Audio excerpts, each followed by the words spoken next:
Hi everyone, welcome to Bible Made Easy podcast. I'm Brother George. Thanks for joining me. Should Christians support Israel's response to Hamas's attack? Prominent Christians of all denominations the world over differ greatly on this issue. Evangelical Christian leaders, especially those in the US, overwhelmingly support Israel and its actions. This is largely because of the belief that the Jewish people are God's chosen people, and the fact that the creation of modern Israel and the return of Jews to their ancient homeland is a fulfillment of Bible prophecy concerning the end time and the second coming of Jesus. Other Christian leaders, while sympathetic to Israel, feel that its reaction is excessively harsh. And yet others feel more sympathetic to the Palestinians and their grievances under Israeli occupation. They condemn Israel and its occupation as the underlying cause of the conflict, and there are varying opinions in between. Israel's long-term objective, at the least, is to keep a stronghold on the status quo. That is, retaining its present borders captured in the 1967 war.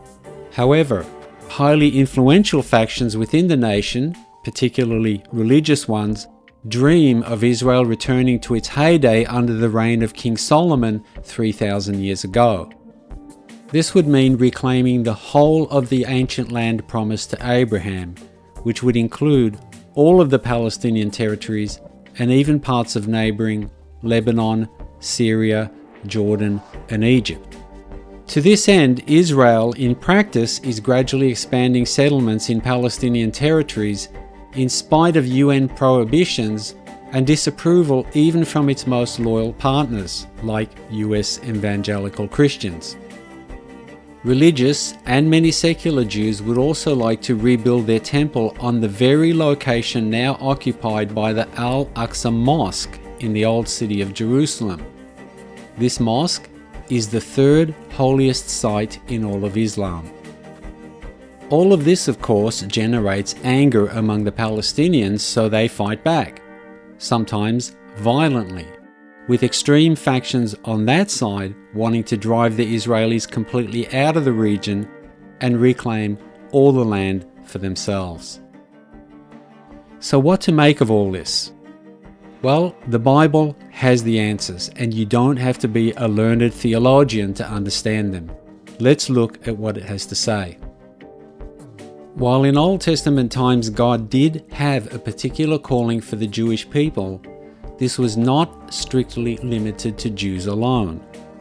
Ultimately, God's people have always been those who have faith in the Messiah, no matter what their ethnicity. In Old Testament times, they were mostly Jewish, but they were not all ethnic Jews. For example, Caleb, who helped lead the Israelites into the Promised Land, was at least part or all Kenizzite.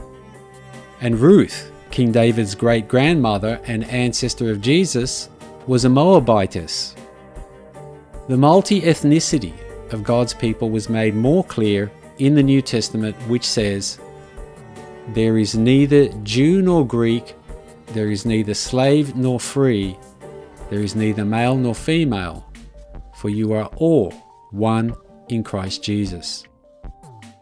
Remember, the coming of Jesus signified a new covenant with his people, phasing out the old covenant and the Old Testament laws and ushering in new, upgraded commandments which reflected what God was after all along, such as Matthew 5:38-39. "You have heard that it was said, an eye for an eye and a tooth for a tooth. But I tell you not to resist an evil person. But whosoever slaps you on your right cheek, turn the other to him also." And John 13:34, "A new commandment I give to you, that you love one another. As I have loved you, that you also love one another." So the answer is this. While indeed the return of Jews to their ancient homeland is a fulfillment of Bible prophecy concerning the end time and the second coming of Jesus, any action by Israel and the Palestinians, and anyone else for that matter, that's out of line with the teachings of Jesus is out of line with God. Just because something is prophesied in the scriptures to come about doesn't mean that we as Christians necessarily have to support every aspect of it or the way it comes about. Reasonable self-defense is acceptable, but land theft, occupation, and the suppression of human rights are not. Neither are revenge, killing of thousands of innocents, including children, indiscriminate bombing of hospitals, churches, civilian neighborhoods, and cutting off supplies of food, water, and medicine. These are atrocities that God hates and condemns, and so should we. Both Israelis and Palestinians must refrain from violence and seek a peaceful resolution.